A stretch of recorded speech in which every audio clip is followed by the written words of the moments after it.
Arcadian Vanguard presents The Wrestling News and your daily wrestling newscast for Tuesday, June 27th, 2023.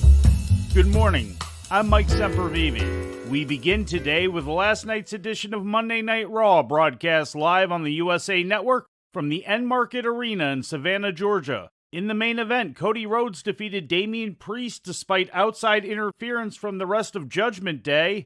Dominic Mysterio sneak attacked Rhodes after the match and ran off. Is it time? Is it time? Crossroads delivered. Cody hooks the leg to end Damian Priest. That does it.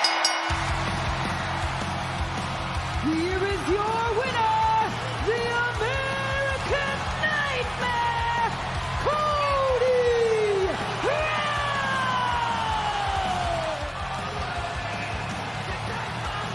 Watch out! Dom again with a hit and run at Cody's expense. Earlier in the night, Mysterio scored a victory over Akira Tozawa in under 2 minutes in what was Tozawa's first match on Raw in 5 months.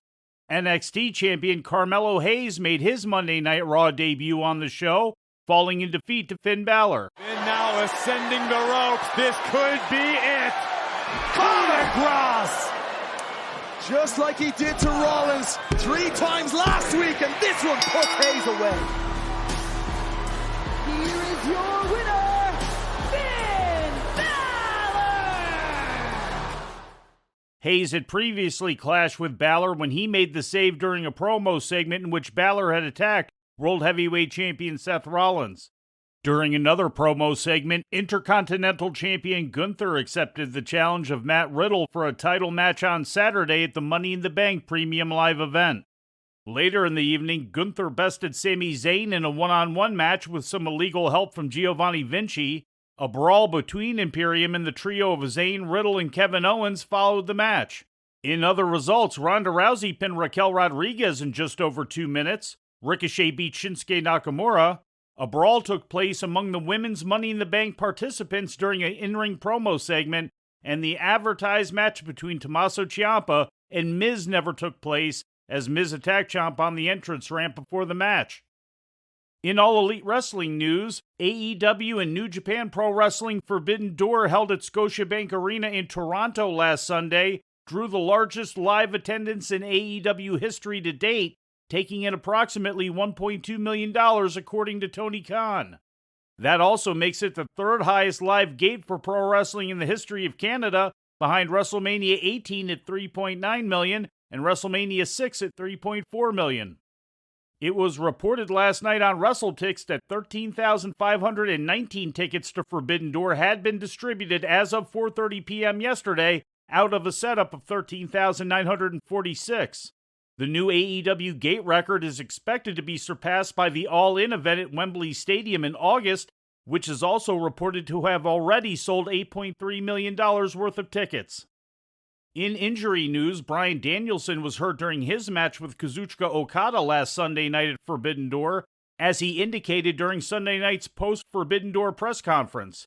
He also revealed that he had been working hurt before Forbidden Door. Well, so I was planning on wrestling on Wednesday this week. I don't think that's going to happen because in this match specifically, we think I fractured my right forearm with about 10 minutes left to go. And so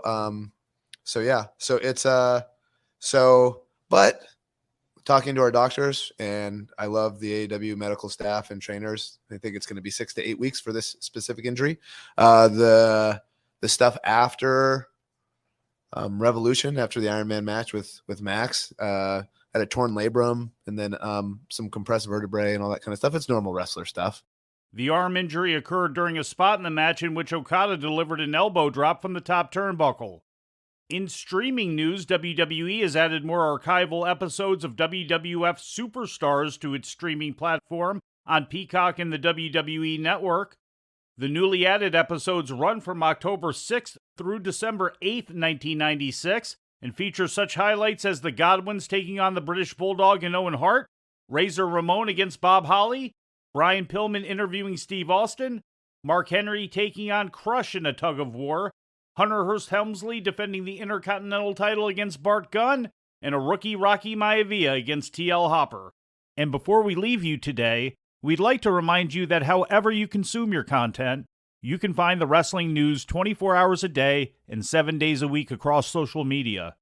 On Twitter, follow us at Wrestling News AV. Our Facebook page is also Wrestling News AV. The Wrestling News can also be found on the Arcadian Vanguard YouTube page. And for those who utilize Amazon Echo devices, just tell Alexa to play the Wrestling News podcast. And remember to make sure you add podcast at the end. Once again, for daily updates, breaking news, and more, follow the Wrestling News across social media. And that's the news for today. If anything happens, we will be here to tell you about it. No clickbait, no paywall, just the Wrestling News. The Wrestling News is a division of Arcadian Vanguard, and the Wrestling Newscast is a production of the Arcadian Vanguard Podcast Network.